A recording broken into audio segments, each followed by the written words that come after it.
Muy buenos días y espero que sigas teniendo una Semana Santa, una semana llena de gracia, una semana en donde podamos seguir profundizando con la única finalidad de mejorar como seres humanos y de mejorar como cristianos. En esta Semana Santa estamos tratando de acercarnos cada vez más a Jesús en los momentos o en el momento más importante de la historia de la salvación, que es precisamente cuando Él nos redime, cuando Él muere por nosotros en la cruz. Y es importante, las lecturas de esta semana están no solamente muy bien escogidas, sino que están cerca de ese momento en algo muy cotidiano de la vida cristiana o de nuestra vida que quizás nos puede pasar lo mismo que le pasan a los personajes que están ahí. Nuevamente, este evangelio está lleno de mucho color, de muchos sabores, de muchas tensiones, de muchos sentimientos, de muchos contrastes, de noche, de día. Hay tantas cosas que ojalá pudieras dedicar un momento para poder leerlo e imaginarlo. Te recomiendo que si tienes tiempo en este momento, le pongas pausa al video y leas la descripción, si estás viéndolo en YouTube, que leas la descripción de este video, ahí está el texto del Evangelio, y que trates por lo menos de imaginarlo. ¿Cómo habrá sido? ¿Cómo estarían vestidos? ¿Qué estarían cenando? ¿Cómo estarían cenando? ¿Cuáles habrán sido las miradas que ahí sucedieron entre los discípulos cuando empezaron a preguntarse? ¿Qué habrán sentido cuando Jesús les dice, uno de ustedes me va a traicionar? Judas, ¿qué habrá sentido? ¿Cómo se habrá visto? ¿Qué habrá pensado? ¿Qué habrá sucedido en su interior y en el interior de los demás? ¿Qué habrá sucedido en el interior de Jesús? Ponle pausa, lee el Evangelio, trata de imaginarlo. Y una vez que ya lo hayas hecho, ahora sí, acompáñame en esta reflexión. Por ahí dicen que la persona inteligente es la persona que es capaz de aprender de sus propios errores. Pero la persona sabia es aquella que aprende de los errores de los demás. Espero que el día de hoy podamos ser sabios y aprender de los errores que Judas Iscariote cometió.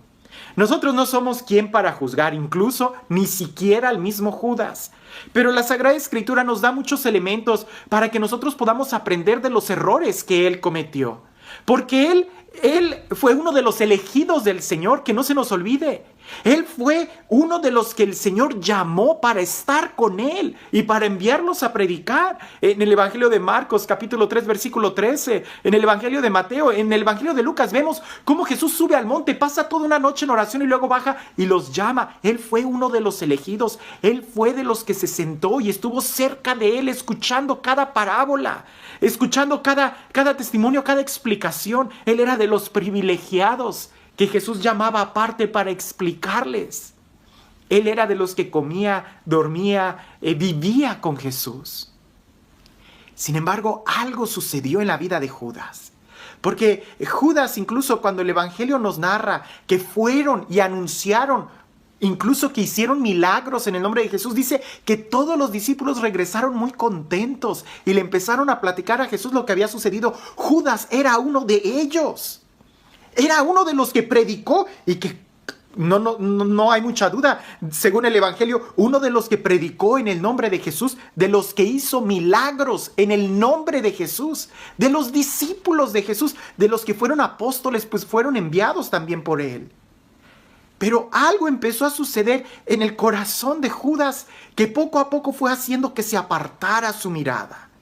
Hace poco en el Evangelio veíamos esos pensamientos internos que él tenía cuando empezaba a ver que se despilfarraba dinero y que él empieza a decir, pero si se hubiera vendido eso, hubiéramos podido juntar dinero para los pobres. Y hasta el evangelista subraya que no era por amor a los pobres, sino porque él era el ecónomo y así él podía robarse. Ya estaba robando. Desde antes, él empezó a acomodarse. Empezó a ya no violentar su vida, empezó a ya no querer buscar más del reino de Dios en su corazón, sino que empezó, como dicen, un modus vivendi. Empezó solamente a tratar de vivir el día por día. El acompañar a Jesús ya no era un signo de confrontación en su vida, sino solamente algo cómodo, al grado que empezó a hacerse una idea equivocada.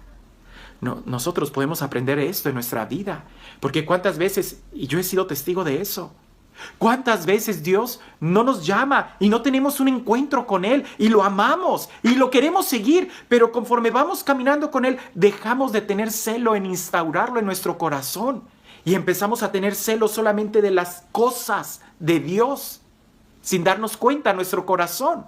Judas decía, ese dinero debió de haber sido para los pobres. Él era muy celoso para la obra de Dios, pero su corazón no. En su corazón también quería robar.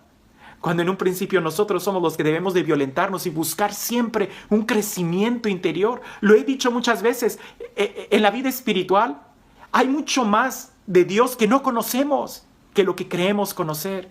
Siempre podemos orar más y siempre podemos ir a esas habitaciones interiores que no conocemos en nuestro corazón para que Él sea quien vaya reinando. ¿Qué es lo que está creciendo en tu corazón? ¿Qué es lo que estás dejando que anide en tu corazón? Eso es lo primero. Y aunque son pocas las pistas que podemos ver en Judas, eso está muy claro. Porque lo que sigue se da de una manera rápida. ¿Podemos decirlo así? De una manera muy lenta es cuando va entrando la codicia al corazón. De una manera muy lenta es cuando entra la pereza al corazón.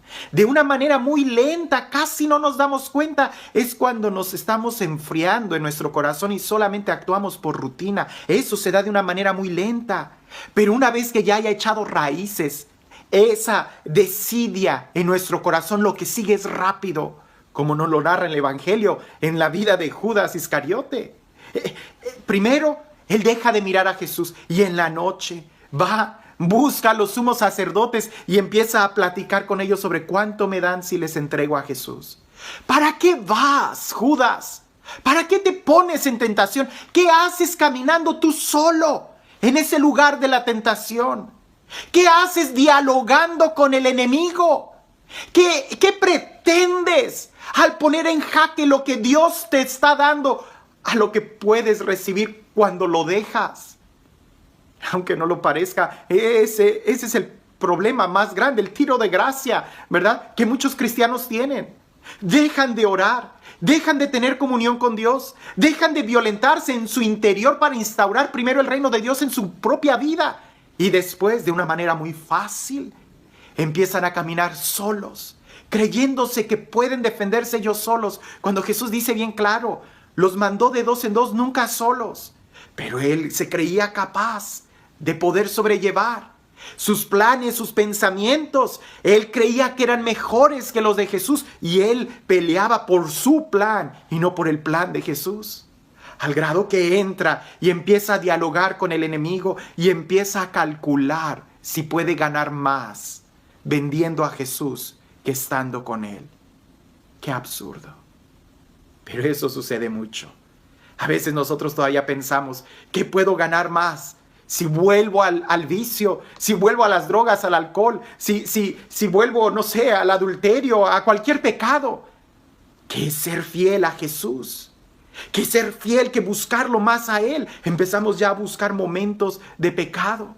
Y cuando Él dialoga, regresa con esa idea en su mente. Puedo traicionarlo por 30 monedas, me van a dar 30 monedas de plata. Eso era nada, era una basura. Jesús valía mucho más que 30 monedas. Jesús vale mucho más que cualquier placer. Jesús vale mucho más que cualquier traición, que cualquier momento en tu vida que tú puedas buscar afuera. Pero 30 monedas de plata es mucho para alguien que ya no tiene la mirada puesta en Jesús. Y sin embargo, Jesús, que lo sabe todo, en ese momento, en esa cena, Él tiene un profundo, podríamos decir, conocimiento o sentimiento de querer todavía salvar a Judas, que todavía lo dice Jesús, uno de ustedes me va a traicionar. Y todo el mundo empieza a mirarse, seguramente todos con miedo. ¿Acaso seré yo? ¿Acaso seré yo? Todos con miedo, con angustia.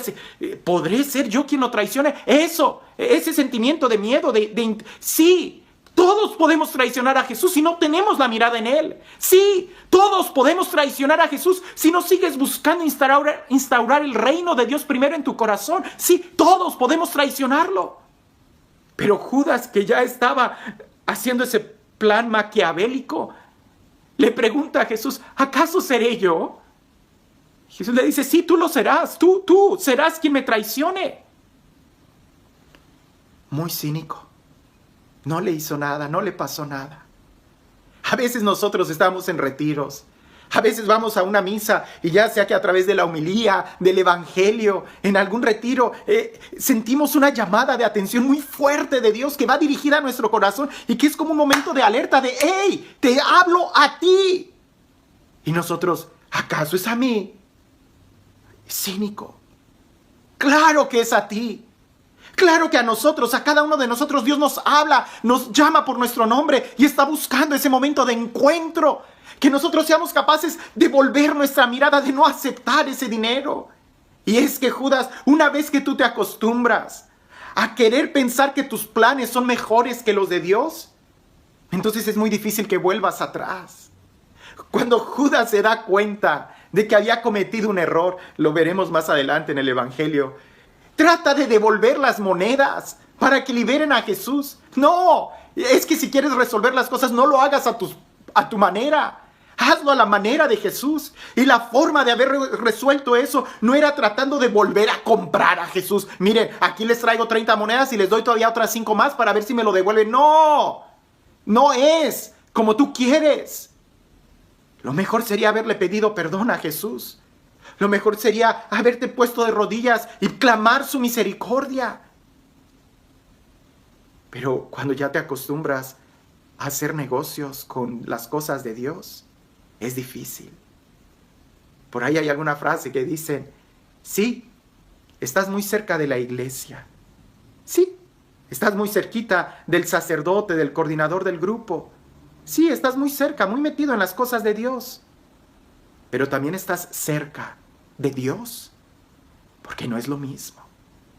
A veces podemos ser lectores y leer muy bien y practicar la lectura en la misa, pero eso significa que tu corazón está escuchando también eso, porque a veces nos entra por un oído y nos sale por otro. Uno de ustedes me va a entregar. ¿Acaso seré yo? No. Que este tiempo, que esta Semana Santa no sea una semana más, sea verdaderamente un momento en donde podamos recapacitar y reflexionar en nuestro corazón.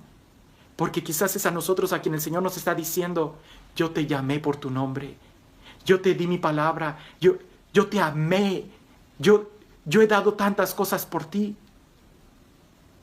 Y uno de ustedes me va a traicionar. ¿Dónde está el día de hoy tu mirada? ¿En dónde está el día de hoy tu corazón? Y esto también me lo digo a mí, ¿verdad? Porque pues no necesito ser ciego, ¿verdad? Sé que hay muchos hermanos que fallan. Y la pregunta es, ¿y quién será el siguiente? ¿Quién será el siguiente?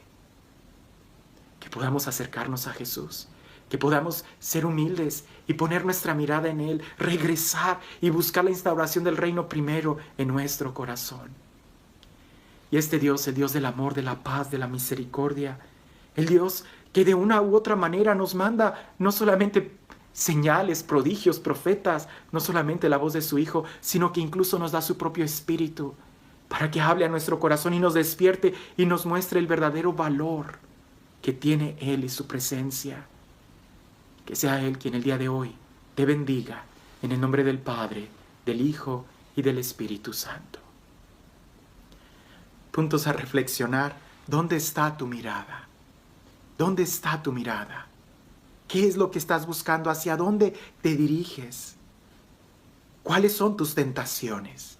¿Eres consciente de tus tentaciones? ¿No será que estás caminando hacia ellas y ni cuenta te has dado? ¿Hay algo de cinismo en ti?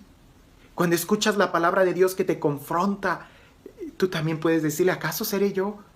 O verdaderamente puedes decir, Señor, sí, yo te he estado entregando, yo te he estado traicionando, yo he ido a hablar con el enemigo, he estado calculando pensamientos para venderte. Que no haya cinismo en nuestro interior. Y el cuarto punto que quizás pudiéramos reflexionar es, ¿crees que tus planes son mejores que los de Dios? ¿Crees que tú tienes la verdad? ¿Crees que tu verdad es mejor y clara que la verdad de Dios? No lo hagas a tu manera. Hazlo a la manera de Él, que siempre es en amor y en misericordia. Acércate a Él, que Él te ama. Que sigamos teniendo una semana de profunda reflexión para poder llamarla santa en nuestras vidas. Que tengas un excelente día.